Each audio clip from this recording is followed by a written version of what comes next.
এনসিপিকে বাড়তি সুবিধা দিচ্ছে সরকার, প্রধান উপদেষ্টার সাথে বৈঠকে বিভিন্ন দলের অভিযোগ, ব্যর্থতার সমালোচনা।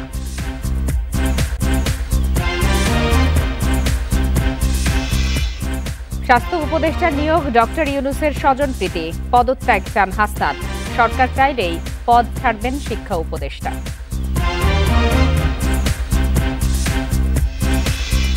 মাইলস্টোনে বিমান বিধ্বস্তে নিহত বেড়ে ৩২ জন, ৬ মরদেহের ডিএনএ সংগ্রহ, এখনও কাটেনি শিক্ষার্থীদের আতঙ্ক। বিরতিহীন রাত ৯টায় বাংলাদেশে সবাইকে আমন্ত্রণ জানাচ্ছি আমি ফারহানা লোপা। এতক্ষণ শিরোনাম জানাচ্ছিলাম, চলে যাচ্ছে বিস্তারিত খবরে। দেশের সাম্প্রতিক সংকটময় পরিস্থিতি নিয়ে ১৩টি রাজনৈতিক দল ও জোট নেতাদের সঙ্গে বৈঠক করেছেন প্রধান উপদেষ্টা অধ্যাপক মোহাম্মদ ইউনূস। বুধবার রাষ্ট্রীয় অতিথি ভবন যমুনায় বৈঠক শেষে নেতারা অভিযোগ করেন বিশেষ দলের প্রতি পক্ষপাত করছে সরকার।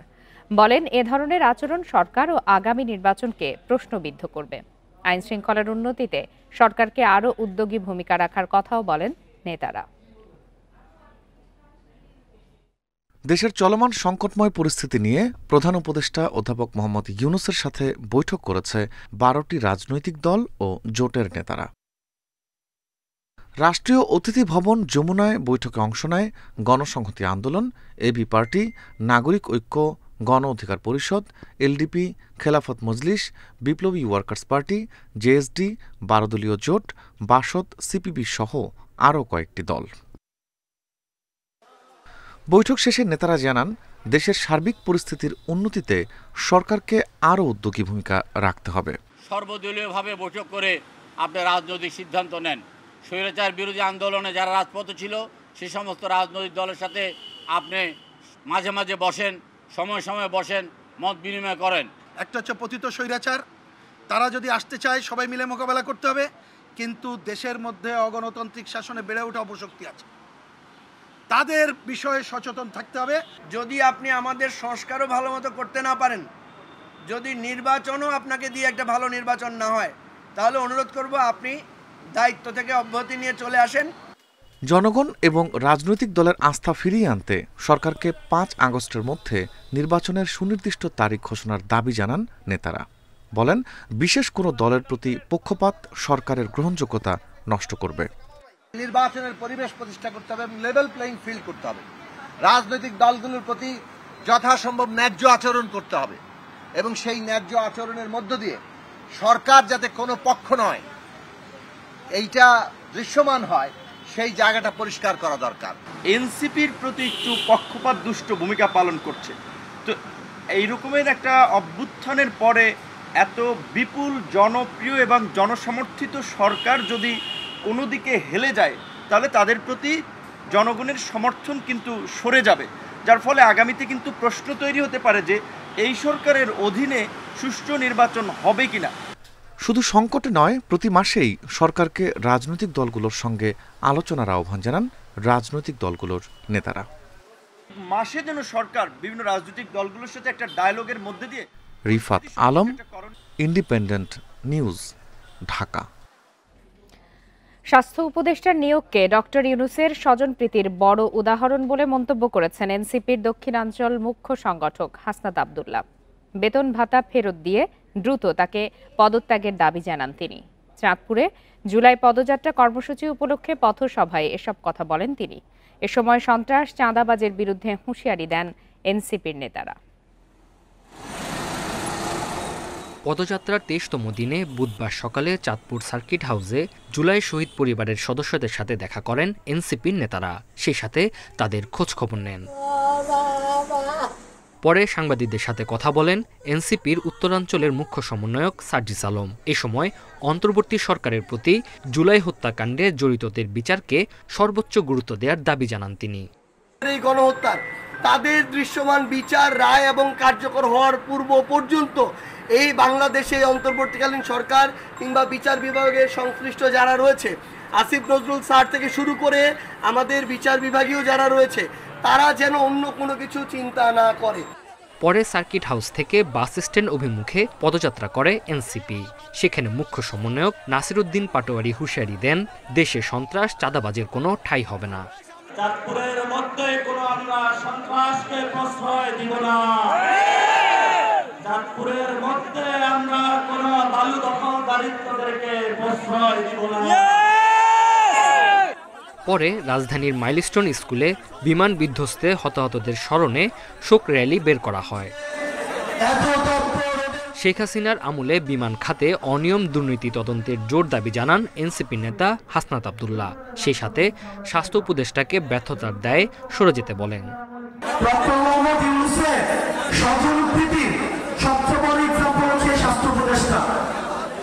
সবসময় বলে আসছি, এই স্বাস্থ্য উপদেষ্টা এটা কোনো প্রয়োজন নাই। ওনার একমাত্র যোগ্যতা, উনি গ্রামীণ ব্যাংকে ছিল এবং ডক্টর মোহাম্মদ ইউনূসের উনি হচ্ছেন খুব কাছের মানুষ। চাঁদপুরের পর এনসিপির জুলাই পদযাত্রার কর্মসূচি কুমিল্লায়। Tanzil Hasnat, independent news. নিজে থেকে পদত্যাগের ইচ্ছা নেই, তবে নিয়োগকর্তা বললে চলে যাবেন বলে জানিয়েছেন শিক্ষা উপদেষ্টা। বলেন, লোকালয়ে বিমান প্রশিক্ষণের বিষয়টি পুনর্বিবেচনা করা উচিত। সচিবালয়ে সাংবাদিকদের প্রশ্নের জবাবে এসব কথা বলেন শিক্ষা উপদেষ্টা।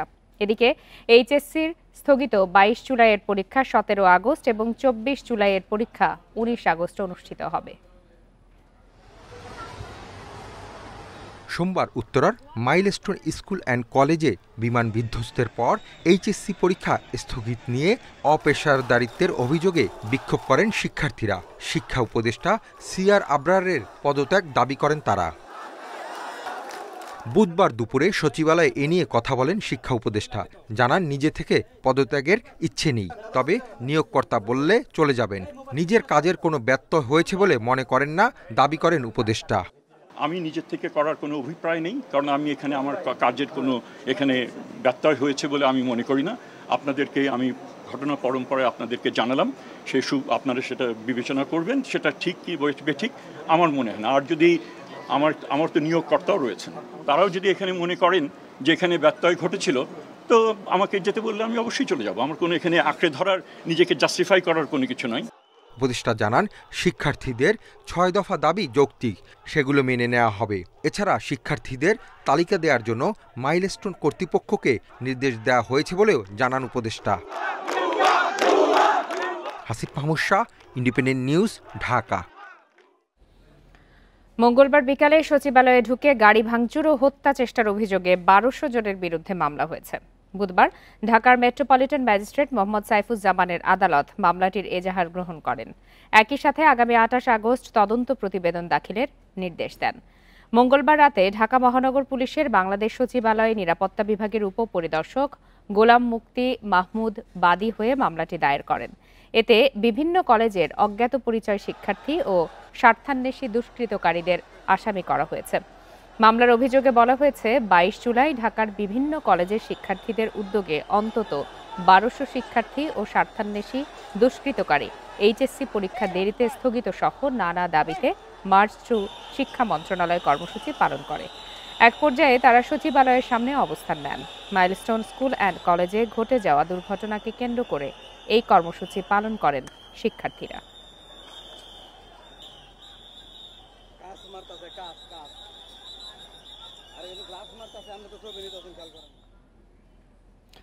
নির্বাচন কমিশন গঠনের জন্য 5 সদস্যের সিলেকশন কমিটি করার বিষয়ে একমত রাজনৈতিক দলগুলো। একে একটি ঐতিহাসিক সিদ্ধান্ত বলে দাবি করেছেন ঐকমত্য কমিশনের সহ সভাপতি ডক্টর আলী রিয়াজ। এদিকে মাইলস্টোন স্কুলের শিক্ষার্থী ও অভিভাবকের ওপর হামলার প্রতিবাদ জানায় সিপিবি, বাসদ ও বাংলাদেশ জাসদ। রাজনৈতিক দলগুলোর সঙ্গে ধারাবাহিক বৈঠক করছে ঐকমত্য কমিশন। বুধবার ছিল দ্বিতীয় পর্যায়ের 18তম দিনের বৈঠক। আলোচনার এজেন্ডায় ছিল নির্বাচন কমিশন গঠন। বৈঠকের শুরুতে মাইলস্টোনের শিক্ষার্থী ও অভিভাবকের ওপর হামলার নিন্দা জানায় 3টি রাজনৈতিক দল। 10 মিনিটের প্রতীকী ওয়াকআউট করে সিপিবি, বাসদ ও বাংলাদেশ জাসদ। ধৈর্য ধরে মোকাবেলা না করে তারা যে ধরনের ঘটনা ঘটলো, শতাধিক নাকি আহত হসপিটালে আছে। বাংলাদেশ জাসদ, বাংলাদেশের সমাজতান্ত্রিক দল, তারা আমরা এখানে ওয়াকআউট করি 10 মিনিট 15 মিনিটের জন্য, তারপরে আবার ফিরে আসি। বৈঠকে নির্বাচন কমিশন গঠন নিয়ে একটি সিদ্ধান্তে একমত হয়েছে রাজনৈতিক দলগুলো। তবে বিএনপি বলছে, নির্বাচন কমিশন স্বাধীন হলেও তত্ত্বাবধায়ক সরকার ছাড়া সুষ্ঠু নির্বাচন সম্ভব নয়। সাংবিধানিক প্রতিষ্ঠান হিসেবে নির্বাচন কমিশন গঠন সংক্রান্ত এই জায়গায় আমরা একমত, কিন্তু অন্যান্য যে সমস্ত সাংবিধানিক প্রতিষ্ঠান এবং সংবিধিবদ্ধ প্রতিষ্ঠানের ক্ষেত্রে সংবিধানে নিয়ে আসার জন্য আইন সংশোধনের যে প্রস্তাব করা হয়েছে তার সাথে আমরা একমত না হয়ে শুধুমাত্র নির্বাচন কমিশনের ক্ষেত্রে আমরা একমত হয়েছি। In a very healthy, complimentary, happy, enthusiastic, brotherly একটা এনভায়রনমেন্টে আজকে আমরা নির্বাচন কমিশন গঠনের ব্যাপারে সংবিধানের অন্তর্ভুক্তির ব্যাপারে ঐক্যবদ্ধ হচ্ছে এবং ঐকমত্য পোষণ করছি। নিয়োগ কমিটির যে কথা জাতীয় ঐকমত্য কমিশনের তরফ থেকে প্রস্তাব করা হয়েছে, আমরা জোর দাবি জানাচ্ছি নির্বাচন কমিশন সহ অন্যান্য যে প্রতিষ্ঠানগুলো আছে সেখানেও যেন নিয়োগ কমিটির মাধ্যমে নিয়োগ কার্যক্রম সম্পূর্ণ করা হয়। ইসি নিয়ে একমত হওয়ায় রাজনৈতিক দলগুলোকে ধন্যবাদ জানায় ঐকমত্য কমিশন। আমি রাজনৈতিক দলগুলোকে কমিশনের পক্ষ থেকে, যে সমস্ত রাজনৈতিক দল দীর্ঘদিন ধরে তাদের অবস্থানের বিভিন্ন রকম কথা বলা সত্ত্বেও জাতীয় ঐকমত্যের স্বার্থে তারা তাদের অবস্থান ছাড় দিয়ে যে জায়গায় এসছেন, তার জন্য তারা প্রত্যেকটি রাজনৈতিক দল আন্তরিক ধন্যবাদ প্রাপ্য। তবে গণ অধিকার পরিষদের অভিযোগ, দুটি রাজনৈতিক দলের সিদ্ধান্তের দিকেই তাকিয়ে থাকছে ঐকমত্য কমিশন। Sajjad Hossain, independent news, Dhaka. পতিত স্বৈরাচারের দোসররা বিশৃঙ্খলা তৈরি করে নির্বাচন পেছানোর ষড়যন্ত্র করছে বলে দাবি করেছেন বিএনপি মহাসচিব মির্জা ফখরুল ইসলাম আলমগীর। তবে এই চক্রান্ত সফল হবে না। নির্বাচন প্রক্রিয়া দ্রুত করতে বিএনপি তাগিদ দিয়েছে বলেও জানান তিনি। বুধবার গুলশানে এসব কথা বলেন মির্জা ফখরুল। অন্তর্বর্তী সরকারের প্রধান উপদেষ্টা সহ উপদেষ্টা পরিষদের সাথে মঙ্গলবার বৈঠক করে বিএনপি, জামাত, এনসিপি ও ইসলামী আন্দোলন বাংলাদেশ। বুধবার গুলশানে বিএনপি চেয়ারপারসনের কার্যালয়ে এক অনুষ্ঠান শেষে গণমাধ্যমে কথা বলেন বিএনপি মহাসচিব। বলেন, দেশে যখনই সংকট তৈরি হয় তখনই রাজনৈতিক দলগুলোর সাথে আলোচনা করে অন্তর্বর্তী সরকার। সেই ধারাবাহিকতায় গতকালকের বৈঠকে যোগ দেয় বিএনপি। নির্বাচন প্রক্রিয়াকে দ্রুত করা, ত্বরান্বিত করা। অন্তর্বর্তী সরকারের দেশ চালানোর অভিজ্ঞতা না থাকায় রাজনৈতিক দলগুলোর সাথে আরও বেশি আলোচনার তাগিদ দেন মির্জা ফখরুল। এই সরকারের সবচেয়ে বড় সমস্যাটা কোথায় জানেন?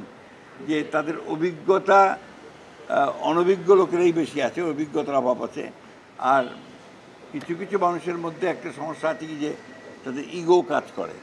তারা রাজনৈতিক দলগুলোর যে একটা অভিজ্ঞতা আছে, বিশেষ করে যারা সরকারে ছিল অতীতে, যেমন আমরা, আমাদের সঙ্গে পরামর্শ করা, কথা বলা, মাঝে মাঝে মতামত নেওয়ার চেষ্টা করা, এই বিষয়টায় তারা একটু পিছিয়ে।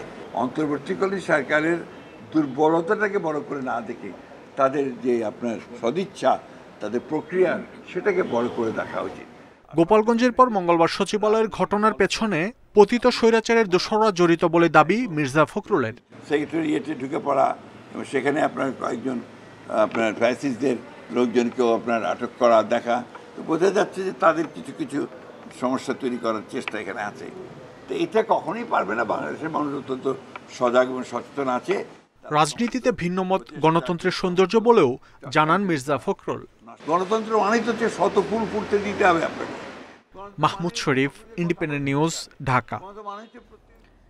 আগামী বছরের প্রথম দিকেই জাতীয় নির্বাচন আয়োজন করতে হবে। নির্বাচনে দেরি হলে জটিলতা তৈরি হবে বলে মন্তব্য করেছেন জামায়াতে ইসলামীর আমির ডাক্তার শফিকুর রহমান। বিকালে সিলেটের বিয়ানীবাজারে দলটির জনশক্তি ও সুধী সমাবেশে তিনি একথা বলেন। জামায়াত আমির বলেন, কালো টাকা ও পেশি শক্তির প্রভাব মুক্ত হতে হবে নির্বাচন। অতীতের মতো নির্বাচন মেনে নেওয়া হবে না। দেশের রাজনৈতিক ও প্রশাসনিক পরিস্থিতির সমালোচনা করে জামায়াতের আমির আরও বলেন, চারিত্রিক সম্পদের অভাবে দেশকে সুন্দরভাবে গড়ে তোলা সম্ভব হয়নি। এ কারণেই প্রত্যাশিত লক্ষ্যে পৌঁছাতে পারেনি দেশ।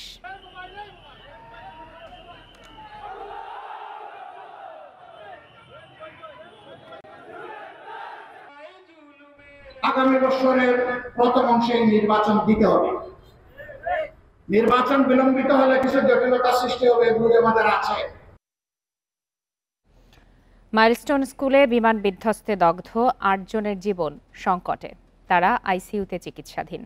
জাতীয় বার্ন ইনস্টিটিউটের পরিচালক বুধবার বিকালে সংবাদ সম্মেলনে এই তথ্য জানান। এছাড়া আরও ১৩ জন গুরুতর দগ্ধ রয়েছেন, বাকি ২৩ জন গুরুতর নন। তাদের চিকিৎসায় বিদেশি বিশেষজ্ঞদের পরামর্শ নেওয়া হচ্ছে। এদিকে তৃতীয় দিনে কারো মৃত্যু হয়নি। দুর্ঘটনায় এখন পর্যন্ত নিহতের সংখ্যা 32। মাইলস্টোন স্কুলে বিমান বিধ্বস্তে দগ্ধ ৪৪ জন চিকিৎসাধীন রয়েছেন জাতীয় বার্ন ও প্লাস্টিক সার্জারি ইনস্টিটিউটে। ওই ঘটনায় গুরুতর আহতদেরই এই হাসপাতালে চিকিৎসা দেয়া হচ্ছে। বুধবার দুপুর পর্যন্ত আইসিইউতে ৮ জনকে চিকিৎসা দেওয়ার কথা জানান ইনস্টিটিউটের পরিচালক। তবে এদের জীবন সংকটে আরও ১৩ জন আছেন যাদের শরীরের ৪০ থেকে ৫০% পুড়ে গেছে। এছাড়া ২৩ জনের অবস্থা কিছুটা উন্নতির দিকে। ক্রিটিক্যাল পেশেন্ট আছে এই মুহূর্তে ৮ জন, আর সিভিয়ার ক্যাটাগরিতে আমাদের পেশেন্ট আছে ১৩ জন, আর বাকি পেশেন্টগুলো আছে আরও 23, সেটা হচ্ছে ইন্টারমিডিয়েট ক্যাটাগরিতে। অর্থাৎ মোট ৪৪ জন রোগী এই মুহূর্তে আমাদের ন্যাশনাল বার্ন ইনস্টিটিউটে আছে। সিঙ্গাপুরের বিশেষজ্ঞরা বিভিন্ন হাসপাতালে ভর্তি রোগীদের সেবা কার্যক্রম পর্যবেক্ষণের পাশাপাশি পরামর্শ দিচ্ছেন। পরিচালক জানান, বিদেশি ডাক্তাররা প্রয়োজনে সরাসরি চিকিৎসা কার্যক্রমেও অংশ নিতে পারেন। এছাড়া সহায়তা করতে চায় যুক্তরাষ্ট্র, চীন, ভারত সহ বিভিন্ন দেশ। অনেক জায়গা থেকে, ইন্ডিয়ান, আমেরিকা, চায়না, বিভিন্ন জায়গা থেকে আমাদের বাংলাদেশেরই অনেক বিশেষজ্ঞ আছে। তারা কিন্তু আমাদেরকে বিভিন্নভাবে সহায়তা করতে চাচ্ছেন এবং যে কোনো চিকিৎসা সংক্রান্ত বিষয়ে যে কোনো সহায়তাকে আমরা একটা গুড জেস্টার হিসেবে ধরি এবং আমরা সবাইকেই সম্মান করি। সোমবার স্কুল ছুটির কিছুক্ষণ আগে মাইলস্টোনের ক্যাম্পাসে বিধ্বস্ত হয় প্রশিক্ষণ যুদ্ধবিমান। এতে আহতদের বার্ন ইনস্টিটিউট, সিএমএইচ এবং উত্তরার কয়েকটি হাসপাতালে চিকিৎসা দেয়া হচ্ছে। তাপস সরকার, ইন্ডিপেন্ডেন্ট নিউজ, ঢাকা। রাজধানীর উত্তরায় বিমান বিধ্বস্তের ঘটনায় ফ্লাইট লেফটেন্যান্ট তৌকির ইসলাম সাগরের মৃত্যুতে শোকে স্তব্ধ তার পরিবার। ছেলের স্মৃতিচিহ্ন ছুঁয়ে কাঁদছেন বাবা, মা সহ পরিবারের সদস্যরা। তৌকিরকে শহীদ ঘোষণা এবং বিমান বাহিনীর কোনো স্থাপনা তার নামে নামকরণের দাবি পরিবারের। সন্তানের সমাধির পাশে বসে ডুকরে কাঁদছেন বাবা তহুরুল ইসলাম। প্রথমবার তৌকিরের একা যুদ্ধবিমান চালানোর খবরে উচ্ছ্বসিত ছিল পুরো পরিবার। মাইলস্টোন স্কুল অ্যান্ড কলেজে মর্মান্তিক দুর্ঘটনায় সে আনন্দ পরিণত হয়েছে চরম বিষাদে। প্রতিবেশীরা জানান, তৌকির ছিলেন মিশুক, ভদ্র ও মেধাবী। তার এই অকাল মৃত্যু মেনে নেয়ার মতো নয়। দুর্ঘটনার সুষ্ঠু তদন্তের দাবি তাদের। কেন পাইলট এই দেশে করতে পারি না? আমাদের সন্তান হারার বেদনা একটা মা ছাড়া কেউ বুঝবে? মা বাবা সে সারা জীবন সন্তানের জন্য কাজ করে, বাড়িতে একটা বয়স্ক লোক যেত, তাড়াতাড়ি উঠে বসতে দিত। মানে খুবই অমায়িক। এই বছরই তৌকিরের পদোন্নতি হওয়ার কথা ছিল। এই নিয়ে বাবা মায়ের সাথে আলোচনাও হয়েছিল। তবে সফলতা আসার আগেই চিরবিদায় নিলেন তৌকির। তাকে স্মরণীয় করে রাখতে বিমান বাহিনীর সহযোগিতা চান তৌকিরের বাবা। বিমান বাহিনী বাংলাদেশের তরফ থেকে শহীদ খেতাব দিয়ে তার নামে যে কোনো একটা গেট বা কোনো বেজ এরকম তার স্মৃতি হিসাবে লেখনীতে থাক ইতিহাসের পাতায়, বিমান বাহিনীর পাতায়। ছেলেসহ উত্তরার বিমান দুর্ঘটনায় নিহত সবার জন্যই দেশবাসীর কাছে দোয়া চেয়েছে তৌকিরের পরিবার। Independent news. গত ২৪ ঘন্টায় ডেঙ্গু আক্রান্ত হয়ে আরও ৪ জন মারা গেছেন। এ নিয়ে চলতি বছর এ পর্যন্ত ডেঙ্গুতে ৬৯ জন মারা গেলেন। বুধবার স্বাস্থ্য অধিদপ্তরের সংবাদ বিজ্ঞপ্তিতে জানানো হয়, ডেঙ্গু আক্রান্ত হয়ে নতুন করে হাসপাতালে ভর্তি হয়েছেন ৩১৯ জন। এ নিয়ে মোট আক্রান্তের সংখ্যা দাঁড়িয়েছে ১৮,৩৪৫ জনে। বর্তমানে বিভিন্ন হাসপাতালে মোট ৩১৯ জন রোগী ভর্তি আছেন, যার মধ্যে ১৭০ জন ঢাকার বাইরের। এখন পর্যন্ত বরিশাল জেলায় সর্বোচ্চ ডেঙ্গু রোগে আক্রান্ত হয়েছে।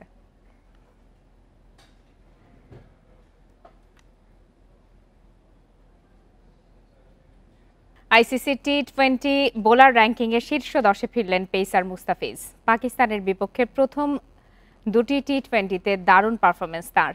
17 ধাপ এগিয়ে যৌথভাবে 9-এ উঠেছেন মুস্তাফিজ। তার সঙ্গে আছেন ভারতের পেসার আর্শদীপ সিং। দুজনের রেটিং পয়েন্ট 653। প্রায় 4 বছর পর সেরা 10-এ ফিরেছেন মুস্তাফিজ। পাকিস্তানের বিপক্ষে প্রথম টি-20তে 6 রানে 2 উইকেট শিকার মুস্তাফিজের। দ্বিতীয় ম্যাচে 15 রানে নেন 1 উইকেট। 9 ধাপ এগিয়ে 16 নম্বরে ওঠেন স্পিনার মাহেদি। পাকিস্তানের বিপক্ষে 2 ম্যাচে 3 উইকেট শিকার তাঁর। তানজিম সাকিব 9 ধাপ এগিয়ে উঠেছেন 38 নম্বরে। 13 ধাপ এগিয়ে শরীফুল এখন 34তম স্থানে। ব্যাটার তালিকায় 18 ধাপ উন্নতির পর 37 নম্বরে ওপেনার তানজিম। জাকের আলী এগিয়েছেন 17 ধাপ, 2 ধাপ তাওহিদ হৃদয়। বিএনপির ভারপ্রাপ্ত চেয়ারম্যান তারেক রহমান মুক্ত অর্থনীতির কথা ভাবছেন বলে জানিয়েছেন দলটির স্থায়ী কমিটির সদস্য আমির খসরু মাহমুদ চৌধুরী। বলেন, অর্থনীতিতে কোনো দখলদারিত্ব চলবে না। দুপুরে ময়মনসিংহে বিভাগীয় ব্যবসায়ী সম্মেলনে তিনি এসব কথা বলেন। আমির খসরু বলেন, অর্থনীতি মুক্ত রাখতে হবে যেন সব মানুষ সুযোগ নিতে পারে। ভবিষ্যতে তারেক রহমানের ভিশন ক্রিয়েটিভ ইকোনমি। বিএনপির এই নেতা আরও বলেন, শুধু রাজনৈতিক গণতন্ত্রায়নের মাধ্যমে দেশ এগিয়ে যাবে না, অর্থনীতিতেও গণতন্ত্র আনতে হবে। বাংলাদেশের প্রত্যেকটি মানুষকে অর্থনীতিতে অংশগ্রহণের সুযোগ দিতে নীতিমালা করার তাগিদ দেন আমির খসরু।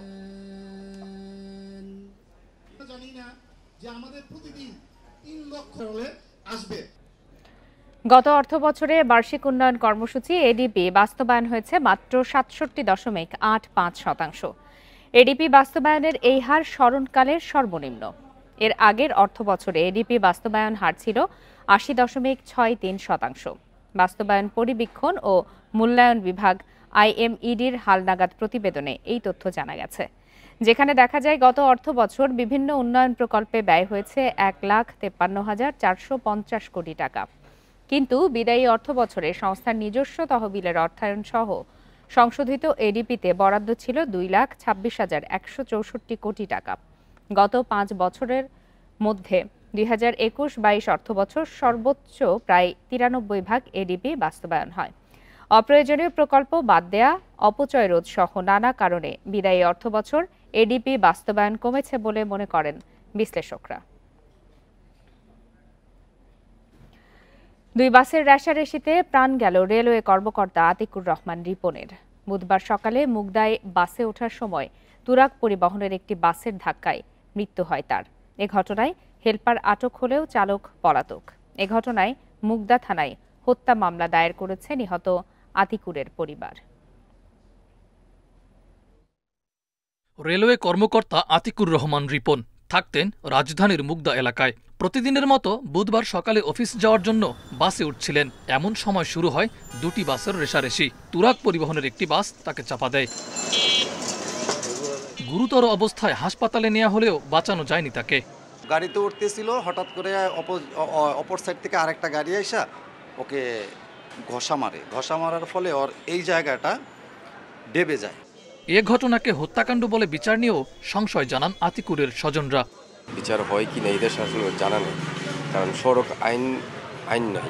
তাদেরকে লাইসেন্স দিতেছে ওরা মানে অশিক্ষিত, টাকার বিনিময়ে লাইসেন্স পাচ্ছে, কোনো ট্রেনিং নেই কিভাবে বাসটা চালাতে হবে, গাড়িতে মানুষ আছে বা কি না, আসলে এটা দেখার মতন কেউ নাই। এ ঘটনায় তৎক্ষণাৎ মুগদা থানায় হত্যা মামলা দায়ের করেছে নিহতের পরিবার। ঘটনাস্থলে তুরাগ বাসের হেলপার আটক হলেও চালক পলাতক। ঘটনাস্থল থেকেই বাসের হেলপারকে গ্রেফতার করা হয়েছে এবং বাসের যে চালক সে পলাতক হয়েছে। ইতিমধ্যে বাসটি জব্দ করা হয়েছে এবং উক্ত ঘটনা সম্পর্কে একটি নিয়মিত মামলা রুজু করা হয়েছে মুগদা থানায়। আমরা চেষ্টা করছি যে পলাতক বাস ড্রাইভার তাকে আটক করার জন্য। সড়কে শৃঙ্খলা ফেরাতে নানা উদ্যোগ নেওয়া হলেও কোনোভাবেই থামানো যাচ্ছে না চালকদের দৌরাত্ম্য।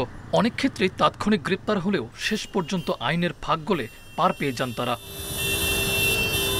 মাহফুজার রহমান মিলন, ইন্ডিপেন্ডেন্ট নিউজ, ঢাকা। আর এরই সাথে শেষ করছি আজকের বিরতিহীন রাত 9টায় বাংলাদেশ। ইন্ডিপেন্ডেন্ট টেলিভিশনের সব খবরের আরও বিস্তারিত জানতে চোখ রাখুন ফেসবুক, ইউটিউব আর এক্সে। এতক্ষণ সাথে থাকার জন্য সবাইকে ধন্যবাদ আর আমন্ত্রণ রইল আমাদের পরের সবগুলো আয়োজনে।